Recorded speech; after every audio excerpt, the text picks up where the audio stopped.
You'll know when you've got power from your battery or accessories plug. It's the same thing as your connection with a cigarette lighter, because you get a red light display on the controlling switch. If you notice your jack is extremely slow to lift your vehicle off the ground, or that the wrench isn't quite loosening or tightening the wheel nut, you'll probably find the car battery needs to be charged up. To overcome this, ensure your car is in neutral gear, the handbrake's firmly applied, and have your motor running so that the battery is delivering a higher charge for your wrench and your jack to work properly.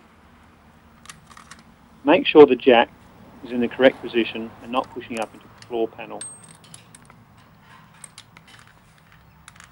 If your wheels haven't been removed for a while, you're going to find you're going to need to press the T or tighten button. This gives the wheel nut a sudden shock to break the dust, dirt, any rust that's built up over time. Then quickly press the L or loosen button continuously, and you'll hear the wrench impacting the nut about 4 to 5 times to loosen it.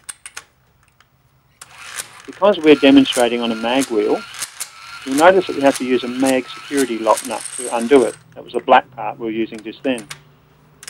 These are not included in your set. They come specifically for your mag rims and are supplied by the tyre shop. Also, you'll see that due to the depth of mag rims, we require a tube socket. Unfortunately, this will bind or catch on the rim when you're undoing the last nut because of the restricted space between the socket and the rim.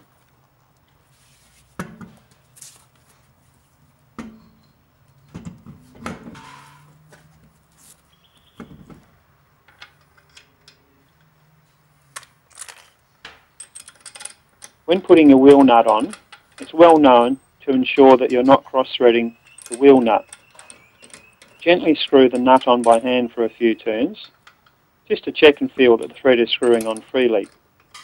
This is before applying the impact wrench to tighten it fully.